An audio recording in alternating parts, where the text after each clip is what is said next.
Hey everyone, it's Allie and welcome back to my channel. I know it's been a minute. Trust me, I know. Best believe I've been trying to film for weeks now. I've just been really sad and depressed and just not feeling it. Like those of you that might know that have been sticking through my channel, I've been dealing a lot with my mental health lately and just really struggling. So that's been really hard and it's been challenging, but I am working at being better and getting help. And right now I am not working. That is something that has come about within the last few weeks. I've just been nose diving like down mental health wise and just haven't been able to focus and like having these breakdowns and like it just wasn't cool. So I decided to stop working for a while and take time for myself to really find out what I want to do, where I want to go, like what my next steps are in life, which is always a scary thing, but something you have to acknowledge here and there, as you grow up. And eventually you just gotta bite the bullet and just, start doing what you want to do in life. And I feel like I'm at that point, but I'm also very anxiety ridden. I'm a very nervous person. And I've talked about that before, my challenges with anxiety and things like that. And I feel like I can come off as a very confident person, but in reality, I'm not very confident at all. I'm a very insecure person. And I feel like I have a lot of unresolved trauma in life that I just have never dealt with. And long story short is, this year, even though it just started, it has started off really hard. Last year was really hard, and I'm struggling and just trying to stay positive through everything, and it's just been really hard. So you haven't seen me, in a minute, and it hasn't been because I don't want to be here, but it's because I just don't want to be, period. And I know that's a scary thought, but I'm not going to sugarcoat it. We all have those thoughts from time to time. For me, they've been really intense and I've been struggling. I'm not gonna lie, if don't say that my animals have definitely kept me sane, and the people in my life that I allow to be in my life. And I'm a very guarded, private person. And yeah, that's just the way I am, what I'm going through right now, basically what's going on in my life. But today I did feel really good. I wanted to, get dressed up and get on YouTube. It's been a minute since you guys saw me. I'm back to the short, dark hair. I went to the salon and had them cut bangs, which is a total, like, I'm going through something move. And I figured, why not just do bangs? It was bangs or going bald like Britney circa 2007, and we weren't going down that path. And I told myself no. I was like, bald Britney slayed, but I'm not going to play that game. So I was like, you know what, just do the next like mentally ill thing you could possibly do and just cut some bangs. Although I have them parted, so you can't really tell that I did like a bang, sort of like French girl bob, but that's okay. Anyway, today we're going to be getting into 5 fragrances that I think are really, really sexy. And these are 5 fragrances in my collection that have garnered me the most attention when I've worn them. I have seen people have like visceral reactions to me wearing these fragrances. These personally all work really well with my skin chemistry and work great with me. Fragrance is subjective. It's going to work differently on everyone. Something that might be nuclear on my skin and might project and have great longevity might not do that with your skin. It's just the name of the game. And it's unfortunate, not all fragrances perform the same. Some work on certain skin tones and chemistries and they don't on others. It's a really weird thing. So fragrance is, like I said, subjective. You do you. These are 5 that personally work the best for me. But when I have worn these, let me tell you, I have turned heads. I have gotten so many compliments. There's a reason why these 5 are on my list. And like, honestly, a part of me doesn't even want to talk about these because like they're such good fragrances that sometimes I feel like once you put out like a really good fragrance, a lot of the time people will start talking about it and it becomes more popular, and then that specialness that the fragrance has sort of fades away with time. I do notice that that is a thing that happens with fragrance and collecting, which is something that I've had to try to stop doing. So I'm not buying as much anymore, being that I'm not working as much, until I find what it is that I want to do and where my life is going, that's what I have done. I haven't been spending on fragrance, but I do want to talk about my collection and the things I do have and the things that I do value and the things that I think you guys should definitely go check out yourself. So like I said, the first one that we're going to talk about is an honorable mention. This is a list of 5, total of 6 though, because I do have an honorable mention. And the honorable mention is one that I've touched on a little bit before, and it's one that I really, really love. It is a gourmand fragrance. Oh my God, my animals like out of nowhere decide to want to be weird. Ignore them.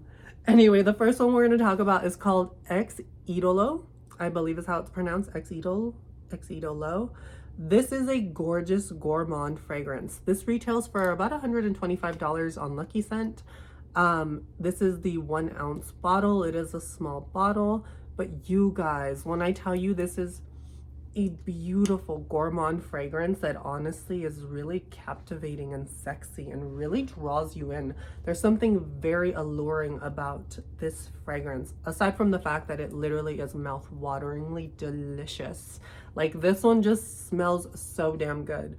What does it smell like? Those of you that know. This one has been talked about quite a bit. The only reason I don't talk about it more is because I'm one of those people, like, if I really like something, sometimes I don't want it to get the hype, just because I like keeping things to myself. And I don't know, I just think it's sort of dumb to be that way now, and I'm just like, girl, just talk about it. So I'm gonna talk about it. This gets compared a lot to Lyra from Xerjoff, and I can see why. There's a really big comparison to those two fragrances, but they're not the same fragrance, but they're definitely in the same fragrance family. They're definitely both gourmands, and they basically give you pastry vibes. So they're definitely in the same family, but they're not the same dessert, if that makes sense. Where Lyra is that dessert, that like decadent, like orange chocolate cookie that they bring out that's huge and delicious and smoldering hot with chocolate. And you know, they bring it out to the dessert table and you eat it all. That's what Lyra is. It's that big giant cookie just smell with candied orange pieces. That's what it smells like. What this one smells like is the cake that they bring after that cookie that you regret not, you know, you regret eating it because you see this one come out and you're like, oh my God, that looks so delicious. But by the time you've had that first big ass cookie, you're already full. That's what Lyra is. Lyra is that big ass cookie, and this is that cake that you wish you would have made room for. It is really good. It smells lemony, vanilla heavy. There's something about the sugary notes in this that give me like a dusted powder sugar. When I smell this, I smell the spongiest, most delicious lemon cake with powdered sugar and like thin shavings of chocolate. Like, that's the vibe that this gives me, and it's so sexy. This is a really good one. If you love your gourmands, do yourself a favor and excuse me, first off, I started like losing my voice. Like, since I'm home, I almost don't talk at all. So like when I start talking, sometimes I get like really tired and I'm like so just ignore that. But this is a really good one, you guys. I highly recommend it. It is pricey and it is a small bottle, but a little goes a long way with this fragrance. And if you want to smell like a delicious snack that's going to captivate everyone around you, wondering where the baked goods are, do yourself a favor and get this one in your life. You're really going to like it. And that is Love and Crime by Ex Idolo. And that's my honorable mention, you guys. So the next one that I'm going to talk about that gets straight into the list is my number 5. These aren't in a particular order, although the number 1 is probably my favorite one at the moment. But we're going to get into the first one. That is Alien Goddess Intense by Mugler. This one was a surprise. I didn't expect to like this one as much as I like it. You've got notes of coconut, bergamot, jasmine, and jasmine tea, vanilla, benzoin, and cashmere wood in this. What I think is amazing about this fragrance is that I get the alien DNA in this. So my frustration with the original Alien Goddess is that the original Alien Goddess is what I envisioned that this was going to smell like the Alien Goddess. I thought it would smell like this fragrance. Alien Goddess was a summer tropically sort of suntanny coconut fragrance, which was really underwhelming, especially since they had such amazing campaigns and marketing for the fragrance. I was really expecting a lot, and it was really disappointing. And honestly, I think they did it justice with the Intense. I wish that the Intense was the original Alien Goddess. That's how good this is. This retains a speck of the original Alien DNA, that sort of indolic-y, sort of ambery, woody jasmine thing that it had going on, this sort of sexy, ambery, woody thing. It has that. This one has that, but it's creamy and amplified by that coconut, and the vanilla is really amplified too. And it's just so, so sexy.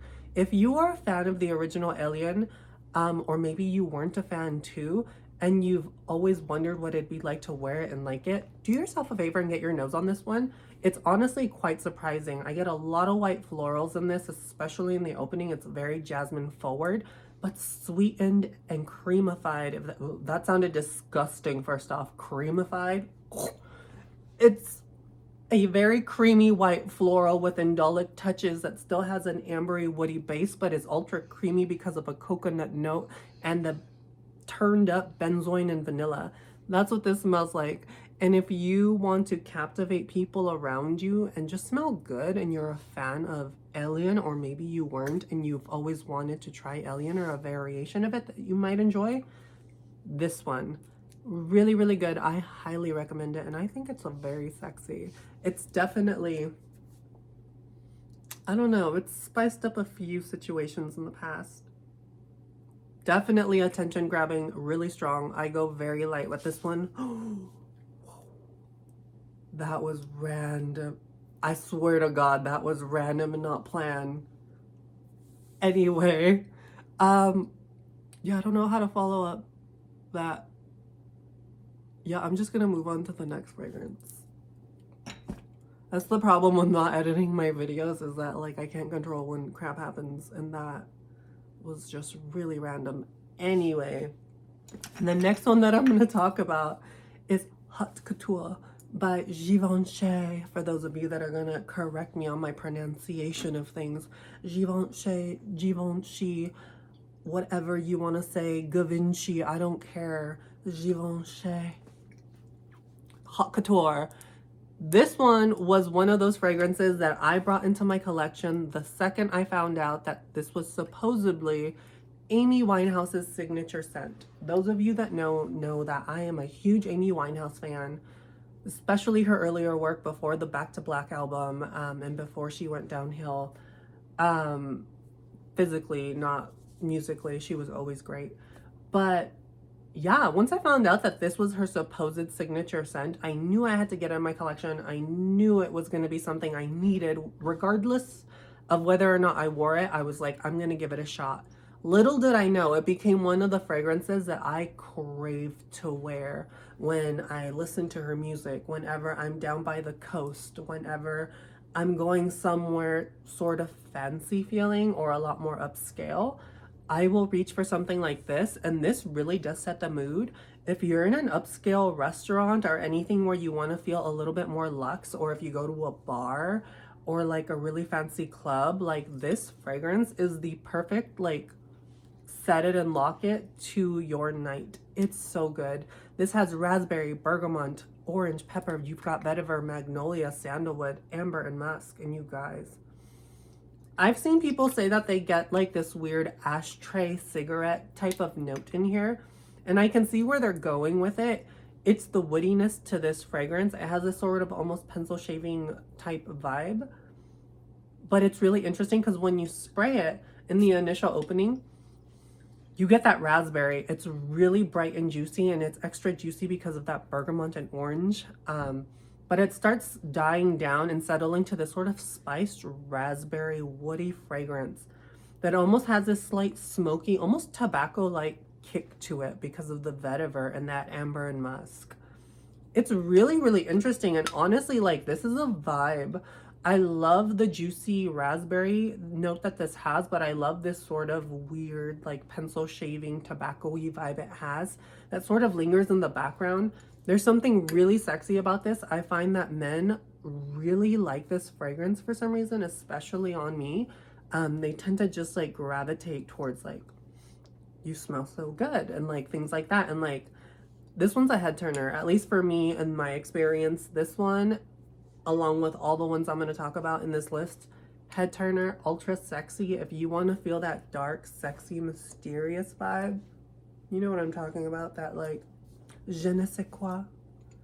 Do yourself a favor, get this one in your collection. I don't regret getting this one. I really love it, and I love it more because of Amy Winehouse. That just makes it so much more special when I wear this one. Definitely a 10 out of 10. Probably not the most long lasting on me. I get about 5 hours before I have to reapply, but that's okay. Same with the sillage. It is pretty moderate. You're definitely going to smell it depending on how much you spray. I highly suggest checking this one out, you guys. Same with Alien Goddess. That one's nuclear. You're going to smell like that forever. Love and Crime, nuclear too. You're going to be smelling like that for days. The next one that I'm going to talk about is my tried and true baby. I've talked about her time and time again. She will always be in my collection no matter what, and that is Dior Addict.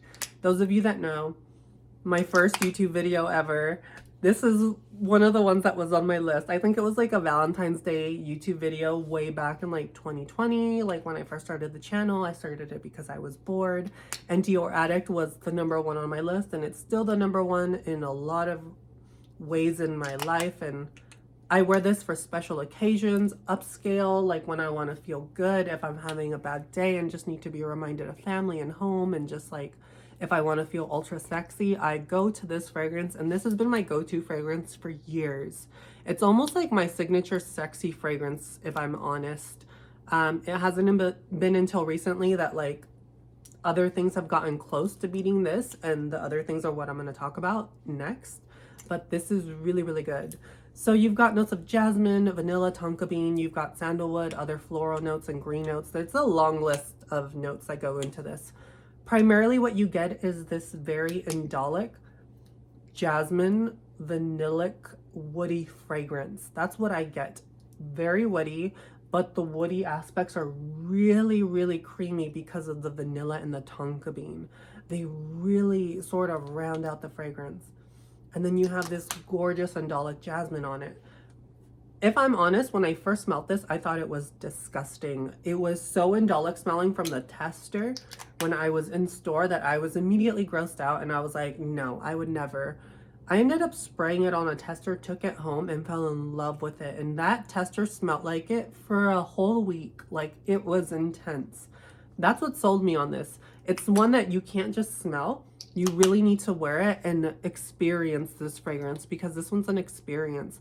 When I tell you that you will intoxicate everyone around you and everyone's going to be complimenting you when you wear this, I'm telling you that this fragrance is like chef's kiss. It's really, really good. Take my word for it. If you don't want to, don't wear any perfume. Go to some store that has it, spray yourself, and then just go about your day. See how you feel about it at the end of the day.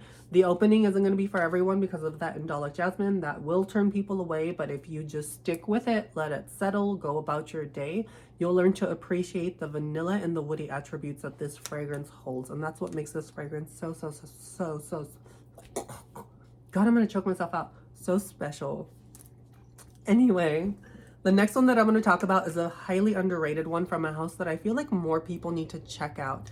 And this one is called Sexuality from Pink Mahogany. Now, I'm going to do a video about this brand soon and just talk about this brand because I feel like more people need to try them. But this fragrance, you guys, is one of the newer ones in their collection. You've got notes of strawberry, coconut, champagne fig, a white floral accord. You've got roast tobacco. You've got sandalwood, vanilla, warm woods, and salted chocolate. If those notes don't scream ultra sexy to you, I don't know what does. And what's so great about this fragrance is that there's a strawberry note in this. And strawberry a lot of the time can be really weirdly done in a fragrance or just be really synthetic. You guys, this is the juiciest, sexiest, like, I don't even know how to describe it. Like, picture the sexiest tray you've ever seen in your life with roses and like these cut up figs and like the juiciest strawberries covered in chocolate with champagne glasses, and like what that would smell like. That's what this smells like. And there's something so sexual smelling about the strawberry and like the champagne in this with that sort of smoked rose tobacco and that like salted chocolate. Like this fragrance has literally turned heads when I've worn it. I've had people ask me what I'm wearing. I do not tell them what it is when I'm wearing this one because I don't want people knowing, damn it. That's the kind of person I tend to be. I'll just pretend I don't know what I'm wearing for the day, or like I just won't tell you. Unless it's someone I know, which is only like 5 people, really, because I'm antisocial. But you guys, oh my god, this literally smells like the sexiest, most romantic night out. Like, ugh, I really like it, you guys. I can't do it any justice. This is fizzy, it's bright, there's something really effervescent about it. That juiciness from the strawberry and that champagne fig really make this sort of like smell natural almost. Like this is what you would naturally smell like. You naturally smell sexy. That's what this smells like. Oh my god, this just gives me, oh, if you could feel my skin, I literally get goosebumps when I smell this. And I feel like people get goosebumps when they smell this on me. Like it's just, it puts you in a mindset of opulence and elegance and just sex appeal. There's something very sexual about this fragrance, and I think that the name fits it perfectly. 10 out of 10 fragrance. I highly suggest checking this one out from the house of Pink Mahogany. Definitely an underrated house. I will be talking more about them. Their fragrances are on the pricey side, but the quality, worth it 1000%. Now the last one that I'm going to talk about is the one that I have been in love with recently, and she has been my everything, and like I love everything about her. I can't stop wearing her. I'm addicted. I know I am, and I will be buying more backups of her. This is from Jimmy Choo, and this one is called Iris Crush. I'm not the biggest iris lover. Like I can tolerate it in a lot of fragrances, but for the most part, like I don't know. I've never been much of an iris girl. Like, it's just not my thing. This one, however, oh my god, you have notes of like freesia, I think iris, neroli, vanilla. There's like a lipstick accord, pink pepper, there's musk. This smells, oh my god. If you are a fan of lipstick fragrances, do yourself a favor and get this one. This is the most powdery, lipsticky, vanillic fragrance. Like, oh my god, like if you loved Replica's lipstick on, this has elements of that fragrance, that vanillic sort of lipsticky feel that it has, but add a sweet sort of tartness to it that's really bright and effervescent and a little bit sparkling, and that's what you get with this one. And you guys, oh my god, when I tell you, when I wear this, I feel so grown, so sexy, so sophisticated, so feminine, so just beautiful. This fragrance literally makes me feel things, which is really hard to do, and that's why it's taken the place of this one right now. Still really high up there, but this one, I don't have anything like this one in my collection. I think this smells so unique, so classy, so chic, so effervescent, so elegant, so feminine, just everything, the feminine divine, everything about femininity in a bottle. Like this is just perfect. From the packaging, it just screams opulence in my opinion. The cap is heavy, the bottle is heavy, the packaging is just packaging goals. Everything about this, 10 out of 10. The fragrance, 10 out of 10. The longevity on this isn't very long. I get maybe 4 hours. It sucks. It does. But I just can't help what I like, you guys. Also, the sillage on this is going to be more on the close side. So maybe like almost an arm's length away. It's definitely going to be like a bubble around you of fragrance. But everyone that walks by you, everyone who stands near you is going to smell you, and they're going to be like, she is the it girl. She's the one. Like, this is the it girl. This is the one. This is my everything. And honestly, I am so happy to have this one in my collection because right now, she's top dog. I love everything about her, and I will keep wearing her. And yeah, that's all I have to say, you guys. I hope you enjoyed this list. I hope you guys enjoy 2023. I am going to hopefully start filming more and doing more for YouTube. Like I said, I've just been in a really weird headspace and just not myself, and my mental health needs to come first. And like I said, I'm going through a really scary time right now. I have a lot of weird financial insecurity. I don't know what's gonna happen. I'm just hoping to make it through, maybe find a job at some point once I'm feeling like I can start working again and I'm at a healthy place where I can emotionally just function. Right now I'm having a lot of up and downs and stuff, and yes, I am going to the doctor, yes, I am getting therapy, blah blah blah blah blah. I'm taking all the right steps. It's just really hard and it's really frustrating, and with this sort of healing work, it's not an instant, gratification sort of thing. It's something you have to work at, and you're gonna have bad days, you're gonna have good days, and it's a matter of how you handle those bad days, and you just keep pushing forward. And for those of you that are out there that might be struggling, just know you're not alone. Everyone has issues. I have issues. I'm not saying mine are the worst in the world, but they feel like the worst to me. And I'm sure there's a ton of people that feel the same way, and that doesn't, undermine their issues and what they're going through. It's just the way life works, and sometimes we have to experience bad things in order to feel and experience new good things. And I think that this is a good time with like change and growth in my life, and as frustrating as it is and as scary and just everything that this is, because there's a lot that I'm feeling, and just emotional wise, like just all over the place. I feel like, I don't know, I'm gonna get through it and hopefully get to a better place and push out more content and be a better version of myself that you guys can be proud of, and just keep doing more. I want to do more. I want to experience more, and I want to be better. First off and foremost, I want to be better, and I'm going to be better, especially for you guys. You guys deserve the best version of me, and like I said, I am trying. I will be back soon, rather than later. And yeah, till then, you guys, I'll catch you later. I love you guys so much, and yeah, that's all I have to say.